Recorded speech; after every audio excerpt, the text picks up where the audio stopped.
في فئه من الناس كده لما نيجي نقول لها الحق ده في عربيه جديده نزلت ومكسره الدنيا وفيها اوبشن كذا وكذا وكذا، يقول لك يا عم بقى انتوا عرفتونا، ما تخلونا في العربيات اللي نعرفها، خلونا في العربيات اللي بقى لها سنين بتنزل، خلونا في الحاجات اللي نفهم فيها. احنا مش عايزين تعقيدات، احنا عايزين عربيه اعتماديه معروفه من براند معروف ونركب كده وندور ونروح شغلنا ونيجي. احنا مش عايزين دوشه. فتعال نشوف عربيه مش عامله دوشه بقى لها 11 سنه بتنزل بنفس الشكل اللي قدامك ده. 11 سنه من 2013، قول 12 سنه، 12 سنه بتنزل بنفس الشكل. ايه ما زهقتيش؟ 12 سنه. دي نيسان سنترا 2025 اللي هي بتنزل بنفس كل حاجه من 2013. عربيه باعت كتير جدا، عربيه استخدمتها وزارات وهيئات حكوميه وسفراء، خربت الدنيا، وصلت لمناصب عاليه لدرجه ان انت في بعض الاحيان ممكن تشوفها ماشيه في موكب رئيس الجمهوريه. نيسان سنترا النهارده بتتقدم بنفس الموتور اللي احنا عارفينه، موتور 1600 سي سي تنفس طبيعي، 118 هورس باور، متوصل بفتيس سي في تي، وهنيجي لنقطه الفتيس دي بعدين. الموتور ده اعتمادي ما بيعطلش، استهلاكه للبنزين مش قليل ومش كتير، استهلاكه يعني في المتوسط 8 لتر تقريبا لكل 100 كيلو وحاجه كده لذيذه، والعربيه مساحتها حلوه وهنشوف ده كمان دلوقتي. لو جينا نتكلم بقى عن العربيه ونفصصها حته حته، فعربيه النهارده فيها فوج لايت، فيها شريط كده من ال اي دي. عايز اقول لك لو انت النهارده عندك 35 سنه فالعربيه دي بتنزل من وانت في الجامعه، تاريخ يابا عايشه معاك ايه، حضرت اجيال. جنوط سبور واشارات مرايات وكيلس انتري، بص يعني بحسسك بقى ان ايه، فاهم ان في اوبشن. وعندنا كاميرا خلفيه، وعندنا مساحه شنطه 510 لتر. تفتح من هنا ولا هتوخينا وتفتحي من جوه؟ اهي فتحت. 510 لتر يا فنان، تعتبر من اكبر الاحجام. عايز اقول لك ان العربيه دي المفاجاه الكبيره بالنسبه لنا كلنا، بالنسبه للناس اللي بتحبها، هي المساحات الداخليه. انا هخش اقعد، والله بقالي كتير ما قعدت جوه يعني. دخول سهل جدا، الكرسي ده راجع وانا رجلي اهي، والفرق ما بين شايف، فقاعد مرتاح جدا. لون الفرش مميز، تكييف خلفي للركاب اللي قاعدين ورا، دي فتحات تكييف حقيقيه بيخرج منها فريون حقيقي، مش فتحات تهويه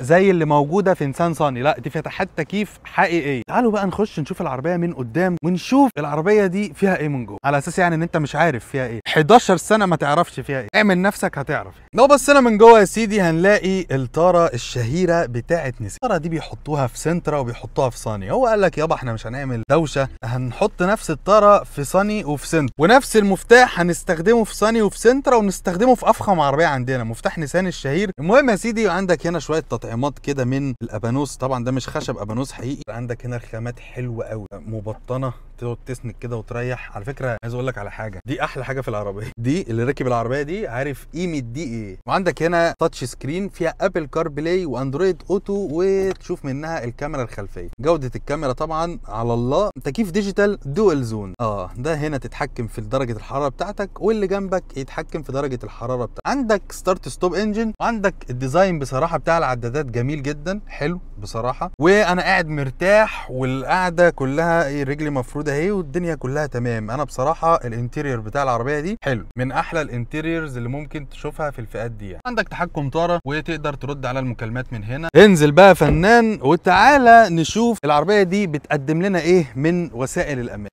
العربيه دي فيها 2 ايرباج واي بي اس واي بي دي بس خلاص. ايه انت ما قفلتيش ليه؟ في ايه اهو تاني؟ العربيه دي فيها 2 ايرباج واي بي اس واي بي دي وبس خلاص، مفيش حاجه تاني، وكتر خير الدنيا يعني.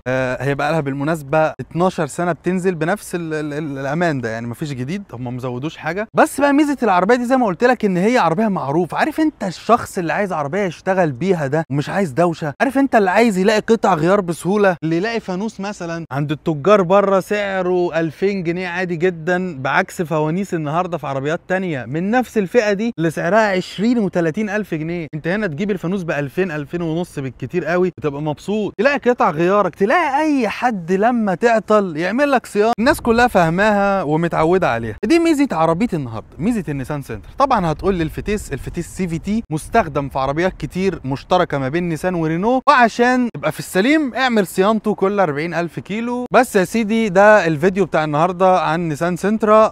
امتى بقى نشتريها؟ زي ما قلت لك نشتريها لو احنا عايزين عربيه اعتماديه قليله الاعطال، عربيه نشتغل بيها. انا عايز اركب عربيه ومش عايز اصرف كتير على ما بعد البيع، مش عايز اصرف قطع غيار كتير ولا صيانات كتيره اجيبها. اما لو انا محتاج اوبشنز اعلى، محتاج سيفتي اعلى، ففي عربيات تانية في الفئه السعريه دي بس اصغر حجم. خلي بالك العربيه دي تعتبر من اكبر الاحجام اللي موجوده في فئتها. في حاجات اصغر حجما زي الام جي 5 والكلام ده والباي كيو 5 بلس، دي ممكن تجيبها لو انت محتاج اوبشنز اعلى ووسائل امان اعلى. بس يا سيدي ده كان فيديو النهارده عن نيسان سنترا. انا بصراحه مش لاقي حاجه اعمل عنها فيديو فرحت جايبها النهارده، يعني غلبانه. وما تنساش تكتب لي في الكومنتات محتاج عربيه ايه تاني نعمل لها فيديو، وما تنساش تعمل لي فولو على تيك توك وفيسبوك وانستجرام. وكان معاكم محمد الباشا، سلام.